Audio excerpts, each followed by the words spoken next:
Dear viewer, did you know there were monthly issues of SpongeBob Comics back in the day? It started back in early 2011, but it wasn't until 2014 that I first learned of them. I guess I was just too busy learning how to learn at the time.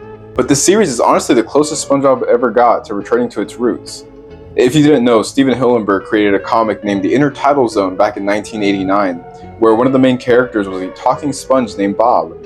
When given the chance to pitch his own cartoon, he ultimately used that old comic as his inspiration, leading to the birth of SpongeBob SquarePants. So in a way, these comics are kind of the natural habitat for this guy. I found these so interesting as a kid because of the different art styles every story had. My favorites were the ones that accurately emulated the show's style, obviously, but some of these artists went all out on expressing their unique takes on this world. Some of these comics would include pinups or hyper-detailed full-page spreads, and they amazed me every time. Or scared me. One of the two.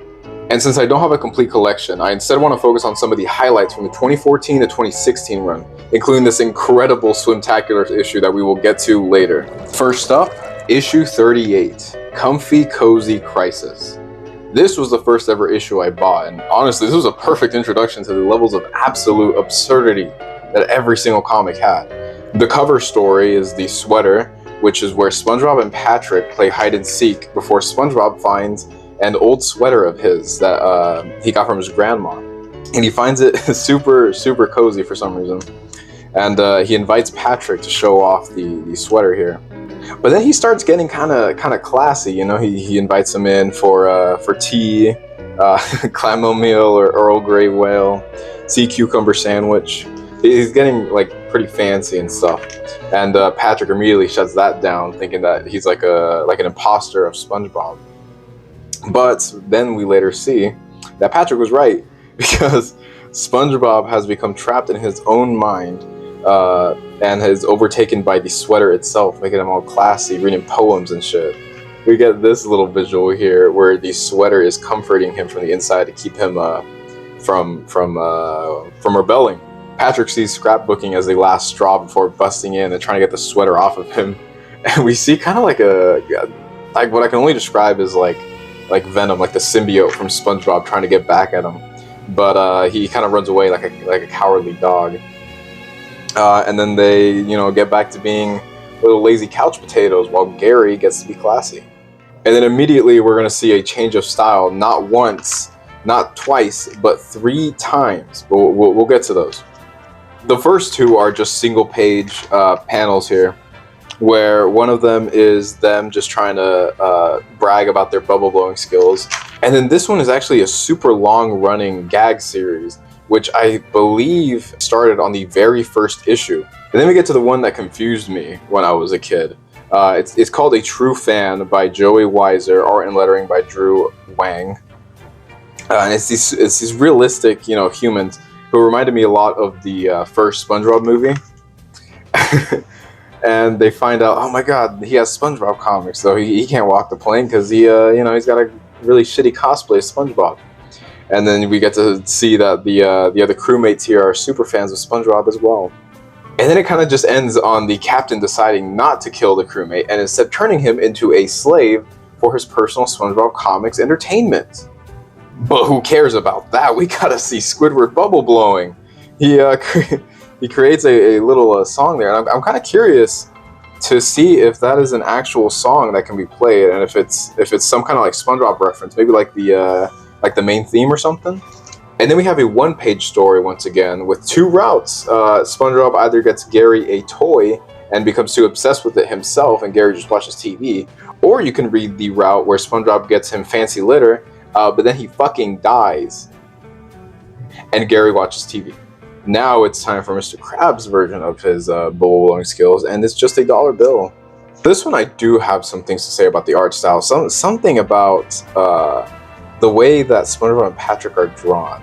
It's not so much the gags or the jokes of this story. They just look kind of ugly. It's like that 1990s ugly, where you look at Ren and Stimpy or Rugrats, and you just think, ugh, like they just look a little just off, like scrunkly, but in a bad way. I don't know. I've never been too fond of that kind of like art style. And for the last page of this comic, we get to see the finale of Who Can Pop This, where it is Patrick's turn and he beats everybody by just burping. Incredible start. This was another part of the comics that I really liked, though. They would show a little preview image of the next issue, and then whatever was the most interesting story of it, or at least the most, I don't know, I guess clickbaity worthy thing. There's a way better story going on in this comic than Mrs. Puff puffing up. So let's get on to that. Comic is the leading story this time, and it's about this journalist cartoonist guy who looks at SpongeBob and Patrick's antics, and he creates a comic based on them, like in universe. And I really like this one because I guess back in 2014 I was really into like meta humor. So seeing SpongeBob and Patrick in a comic hating on a comic version of themselves was pretty funny.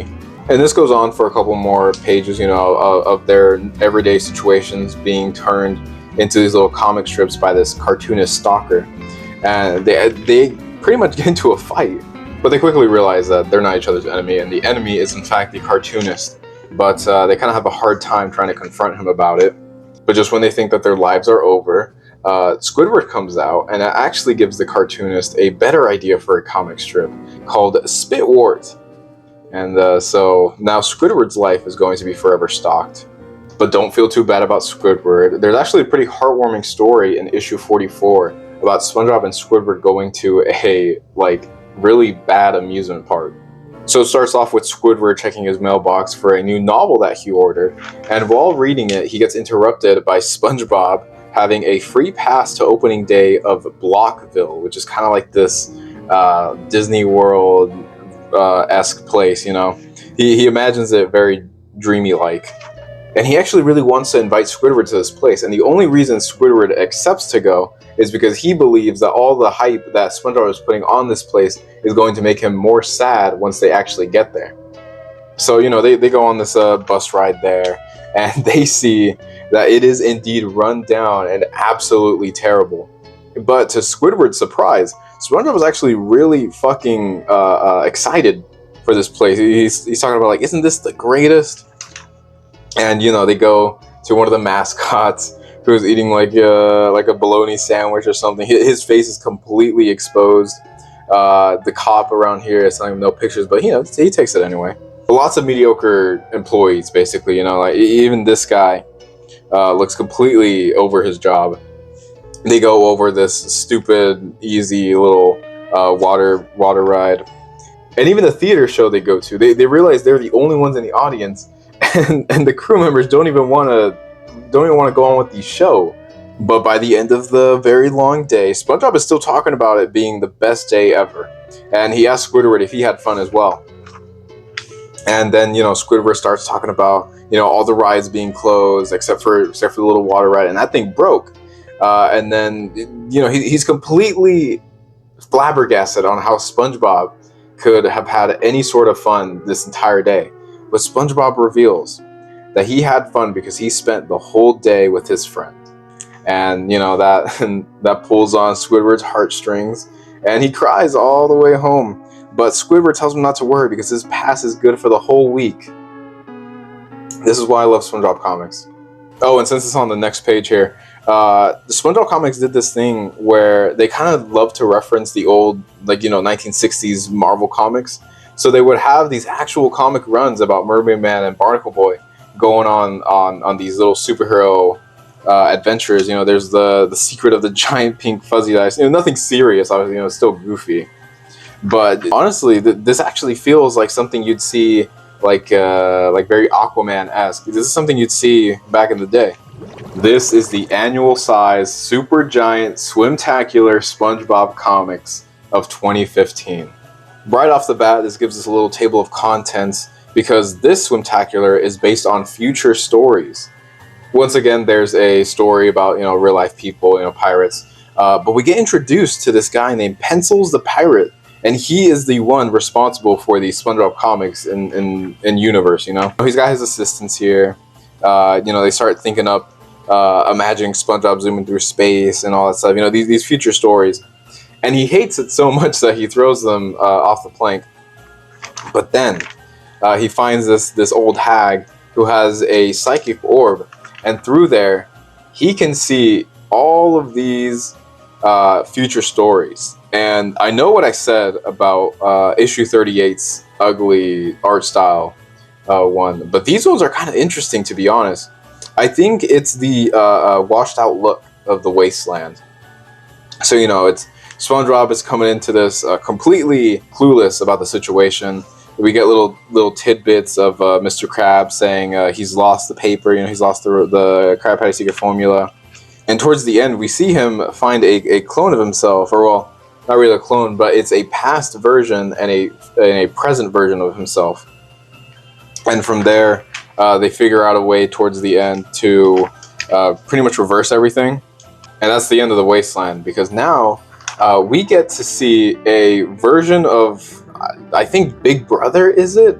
Like some 1984 type shit, where everything is kind of surveillance. You know, we have Mr. Krabs looking down at everybody. It is SpongeBob Consumer Pants, and the consumer is always right. So we get immediately introduced to how every single Krabby Patty should look, because that's how every consumer likes it. It's always one patty, one bun, one slice of cheese, one leaf of lettuce, and one pickle. And that's how SpongeBob always makes them. But Sandy is asking for an extra pickle. And she kind of uses the argument about the consumer always being right to justify it. And SpongeBob later goes on to talk about this with Patrick, because he always thinks that even if the consumer is always right, Mr. Krabs' Krabby Patty rules are kind of absolute. They're supposed to be right for the consumer. The next day, he actually gives Sandy an extra pickle, and that's when Squidward and Mr. Krabs find out, you know, the dad is all wrong. There's an extra pickle used in the inventory. But we see SpongeBob starting to grant everybody's wishes, trying to get it their way, like he's Burger King or something. And Mr. Krabs just keeps freaking out because he thinks that they're all eating his Krabby Patties wrong, you know? It's kind of like seeing somebody have their fun with a bad movie, and you're just like, no, it's a terrible movie. The acting's horrible, everything's bad. But like the person's gonna be like, well, I don't know, I liked it. And that's pretty much the whole argument here. And so Mr. Krabs decides, you know what, fuck it, I'm gonna go exterminate, annihilate, and electrocute their burgers out of their hands. And it rains down all these prepared burgers, but SpongeBob comes in with a big old no bubble. And then we have Mr. Krabs being overthrown and stuffed in a Krabby Patty himself. And then, you know, we got the little rainbow ending, good ending here. SpongeBob says, any way you want it. Sandy is the leader of the revolution, I guess. And that's the end of that. Then we have a little more, you know, goofy stories here. You know, they can't all be super long, serious stories and stuff. We get another round of Mermaid Man stories, this time of him going to the future, because that's, you know, on theme with the comic here. And then we get a super nice parody of Planet of the Apes, where Squidward and Larry go into this little, you know, cryo sleep thing. Squidward wakes up, Larry doesn't. But he turns up on this unknown planet and stuff, you know, and he sees all of these prehistoric, you know, caveman type squids, and he sees all the fish folk here being all high and mighty, thinking that Squidward's one of these caveman squids. And I didn't notice this before because I wasn't into Planet of the Apes back then in 2015, but they did a really awesome job kind of making a little fish version of the apes here. There's the orangutan, there's the chimpanzee scientist here.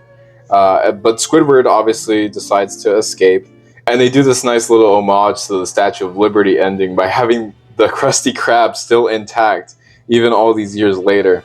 And Squidward's like, darn you, you didn't blow it all up. Mr. Krabs is somehow still there, telling him to get back to work.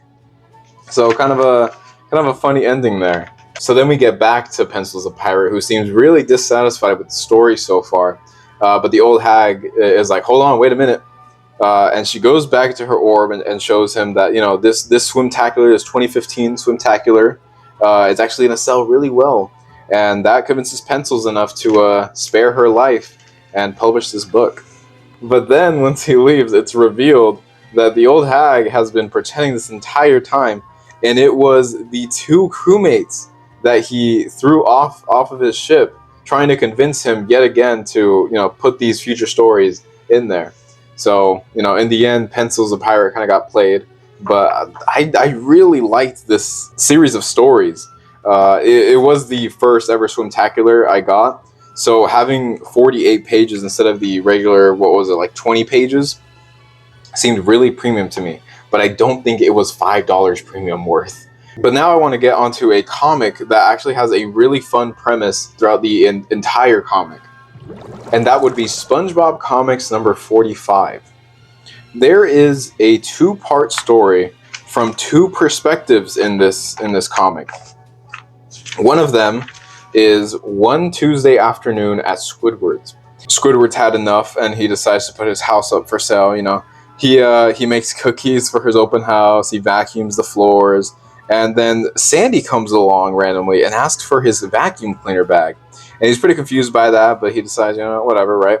And then SpongeBob comes along asking for like 3 pairs of socks, and he's mad at that obviously because it's so random to him. But then he actually gets some folks for his open house, but they start smelling something really bad. And then Patrick randomly shows up with a $1 million bill asking for one of his paintings. And, you know, then he leaves and whatever. And the fish couple actually seems to be really enjoying the house. And so they leave for a moment to discuss privately. And that's when Squidward sees that they kind of just left. And he starts picking up his open house sign. And despite them saying, like, we'd like to offer you, he kind of just kicks him out and stuff. And he thinks that he knows everything that's going on. He sees through everybody's lies. But then we get to one Tuesday afternoon at SpongeBob's, where SpongeBob, Patrick, and Sandy are playing a board game, but they're missing like a bajillion pieces to it. And they need a bag to store all the cards in. And Sandy, hearing Squidward vacuuming, she goes over and asks for the vacuum bag.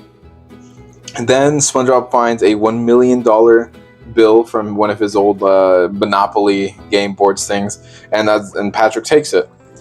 So Sandy comes back with the bag, and SpongeBob needs to go out this time for blindfolds, and so that's why he gets the 3 pairs of socks. And then Patrick finds out that his $1 million bill is worthless, but since they're missing the game board as well, Patrick goes this time to get a painting to use as a substitute. Then, you know, they smell the cookies and stuff, and they find the couple discussing outside. They invite them over for the board game itself, and that's why Squidward seems suspicious about why they're taking so long to discuss. It's because SpongeBob, Patrick, and Sandy took them away.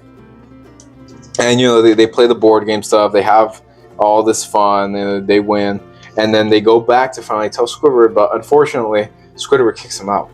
And I found this really fun to mess around with, because what I used to do is I would go back and forth. So when Patrick would say, I'll go ask Squidward for one of his paintings, Squidward would be like, and then we'll be all set. I would go back in the pages and start reading from there. So it's, Patrick, what are you doing in my house? Gonna have one of your paintings? I don't know. I just found it really fun to try to connect the panels accurately in one cohesive story. But yeah, it's kind of a lackluster ending, honestly, but it's just the feature of getting to go back and forth and put the clues together like a very easy puzzle was very satisfying to me. And honestly, I could go on and on with the rest of these stories. I mean, this is a complete story arc in one single comic, all about this huge old fish guy. This one is about an ancient fish stick. This one is a story about Jesus Christ. What the fuck? I didn't realize these were oh, this is like the pinup centric one. I was actually super interested in this one, as creepy as it was. This other one just kind of fucking took me off guard. But I remember looking at this one often. They were supposed to be accurate representations of how their you know, animalistic traits would look like. So, you know, Squidward's got the big ol' head there, but he still has the cartoon nose. Mr. Krabs is very crab-like, but he still has his clothes, you know? Oh, and then there's Plankton right there, who honestly looks a lot bigger than his cartoon self looks.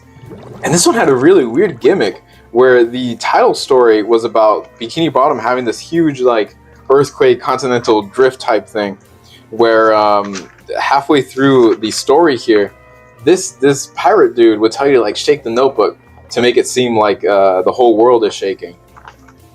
And that was about as much fun you could have with that one. And then some of them were actually two-part stories. I did not get the first part of this, unfortunately. I guess I didn't have $4 to spend at the time. Yeah, they raised the price of these halfway into 2015. I was really mad about that because my parents were still technically willing to buy me these every month or so. But once that extra dollar came up, it kind of got a little iffy there. So I think a lot of these aren't even in order anymore. But we do get to have another Swimtacular. Now, I'm going to be really honest with you. I could not care less about this Swimtacular. I feel like the future stories just set such a high bar that this one being about superheroes just kind of seemed a little lackluster in comparison. Don't get me wrong. There's really good art all throughout this entire Swimtacular. I mean, it's supposed to be a super annual thing, right? But I don't know. I couldn't get into any of the stories. They were just kind of it was a chore to read, to be completely honest. We have a Comic-Con parody here where Pearl is like a nerd and she wants to go there. I think it's supposed to be a parody of like video games and Star Wars, because it was like the Krills versus the mecha, whatever the hell, the mecha Baleens, and it reminded me a lot of the iCarly episode where Jerry Trainer went up against Jack Black. It's more spectacle over anything else, you know. And I do appreciate the art once again, you know. But I really couldn't care less about these Mermaid Man sections. And that leaves us with the last 3 issues I ever bought. This one is kind of just another basic story. You know, this one is about Patrick and Larry the Lobster doing a parody of what's it called? Castaway, where they're stranded on an island there. Dry Noon is a little bit interesting, where it kind of harkens back to that SpongeBob in the Wasteland comic, but it's kind of got a little bit of that Rango charm here, in the Wild West. But I want to focus on the last one I bought. This was in 2016, September 2016, and I know exactly why. I'll tell you later. It is called Liar Liar SquarePants on Fire, and this is about SpongeBob running into a super celebrity guy, and every single time he tries to prove to people that, oh man, you'll never guess what happened. It was this like celebrity guy came in and I made him his lunch, and Mr. Krabs and Squidward don't believe him for some reason. I mean, he was right there in the restaurant, but SpongeBob gets humiliated. Everybody's like, oh man, you're such a phony. Say hello to Hollywood for us. And they're the fishes in SpongeBob were kind of assholes in the show, and they don't stop that in the comics at all. So the very next day, this Randy guy runs into SpongeBob again and gives him tickets to his new movie premiere. But Squidward shuts that down by saying that those tickets literally come with every Krabby Patty meal anyways. So by the time the actual premiere happens, Randy comes out here, being all buddy-buddy with SpongeBob, because, that's what they are, But SpongeBob explodes. He was like, you ruined my life. Everyone thinks I'm a liar now because of you. And then he's like, why don't you leave me alone? Why didn't you ignore me? I'm not a liar. But because of you, nobody believes me now. It's going viral and stuff. And honestly, I now that I'm really looking at it, I don't think I've ever seen a smartphone in SpongeBob before. Maybe in the modern seasons they have them. But, usually it's just the conch shell phone. But yeah, so, SpongeBob decides, like, fuck it. This Randy guy, you ruined my life. Get the hell out of here. And instead of everybody being like, oh, you know what, man, like, we should have trusted you, SpongeBob. Now we know that you know this guy. They end up just trashing on Randy, which just goes to show that the people in SpongeBob don't care about your feelings. They just care about who to hate on next. And then a stylized story about Sandy's aunt visiting. And this style is pretty alright. I don't want to keep calling all of these different styled comics just ugly, because they're not. Everybody has their own taste in art. But I would just prefer the normal show, or at least something like cute, I guess. I don't know. And then issue 16 ends on Flotsam and Jetsam, which is a really educational section of the SpongeBob comics. I didn't mention it before, but they would have these either single page or double page stories explaining things about the underwater life, like actual educational fact, kind of like a Wildcrats type thing, you know. And it would be narrated by like actual realistic marine life. And I liked it not so much for the content, but more so because it reminded me of, you know, Steven Hillenburg. I feel like he would have really liked this, and I'm pretty sure he did, because he was actually heavily involved in all of these comics. So he had to have overseen Flotsam and Jetsam and been like, "Yep, we're gonna add that." But this is why I remember that issue number 60 came out in September, and that's because from the 2014 to 2016 run that I collected these SpongeBob comics, not once did I ever get the chance to buy the October issues, which were Halloween themed. And god damn it, was I jealous. I was jealous of anybody out there who could have these Halloween themed stories, because it just always seemed that for the 2-3 years that I collected these, every single October would go by and either my grocery store would not have them, or they would, and my mom would just not buy them for some odd reason, you know. And I don't know, I was just really sad because the titles were really interesting to me. There was the Krusty Curse, the Haunted Pineapple, the House on Jellyfish Fields, you know, the House on Haunted Hill.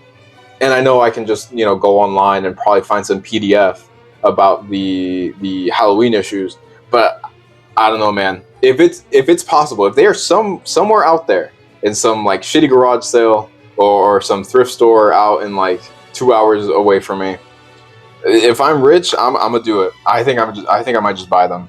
If anything's gonna complete my SpongeBob comic series, it's gonna be a Halloween issue. I need that. But yeah, that was my little highlight reel of my collection here. I don't ever see anybody talking about these comics on YouTube, so you know, I tried to do a little bit of research on it, so that's why I explained at the beginning. But I would love to see somebody else make a video like going super in depth on this, you know, as much as possible. I just really like this little mini corner of the media that I love so much. SpongeBob was literally like my first cartoon that I ever watched. So having these in physical form, I don't know, it's just really special to me.